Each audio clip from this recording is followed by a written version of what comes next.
बिहार का एक व्यक्ति बॉलीवुड में जा कर के वो सुपरस्टार होता है और आज की तारीख में पश्चिम बंगाल से वो सांसद होता है।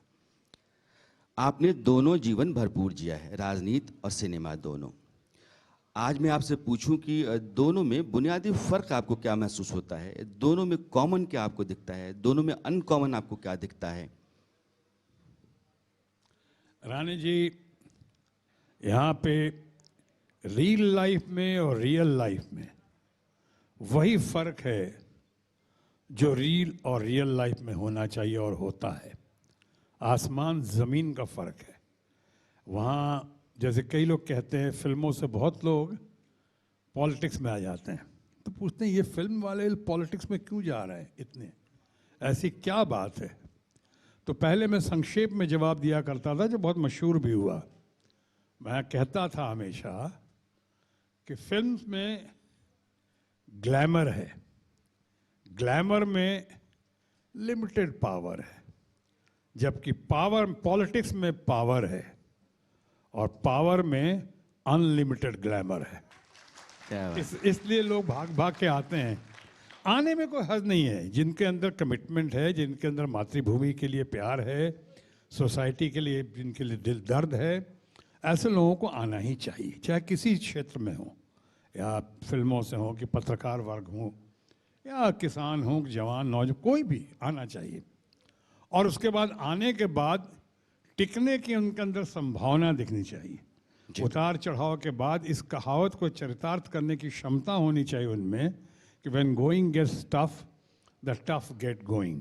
मुसीबतों को वही पार कर सकता है जिसके अंदर मुसीबतों को सहने की, बर्दाश्त करने की क्षमता होती है। तो ये क्षमता बहुत ज़रूरी है, कैपेसिटी, ये एप्टीट्यूड, और उसके बाद फिर एटीट्यूड। अब रही बात, आपने कहा सुपरस्टार, राजनीति में माना आपने कहा, और आपने कहा फिल्मों में भी। दोनों में एक बात है, आपने कहा जो उस समय कह सकता था, मुझे लगा कहने पे कहीं थोड़ा अहंकार की बू ना आ जाए, लेकिन अब मैं कह सकता हूँ आपके इस सवाल के बाद कि वो भी एक, आपने कहा बिहार से आया हुआ, पटना से आया, एक कटी फटी शक्ल लेकर सीधे फिल्मों की ओर गया। पहला आदमी पूरे बिहार से जो FTII में गया, फिल्म एंड टेलीविज़न इंस्टीट्यूट में, जो उस वक्त फिल्म इंस्टीट्यूट ऑफ इंडिया था, वहाँ एक्टिंग कोर्स किया। उसके बाद किसी को बगैर जाने हुए, ना मुंबई में, ना महाराष्ट्र में, ना पुणे में, पहली बार पटना से निकला, पुणे पहुँचा, पहली बार बिहार से निकला, जय महाराष्ट्र गया, किसी को नहीं जानता था। और अपनी बस एक क्षमता कहें या आत्मविश्वास कहें या पैशन कहें, उस पैशन को लेके मैं गया। और जो फिर बाद में हिस्ट्री है, कहानी है, आप जानते हैं कि बाद में फिर फिल्मों में कैसे कैसे कहाँ पहुँचा, राजनीति में भी कहाँ से कहाँ उड़ान आप लोग के आशीर्वाद से, सहयोग से भरी। लेकिन इसमें एक बात है जिस पे नाज किया जा सकता है, या लोगों को इंस्पायर किया जा सकता है, लोगों को मोटिवेट किया जा सकता है, ख़ासकर यंगर जनरेशन को। और वो ये है कि दोनों क्षेत्रों में, फिल्मों में भी और पॉलिटिक्स में भी, मेरे दूर दराज के रिश्तेदार का साया नहीं।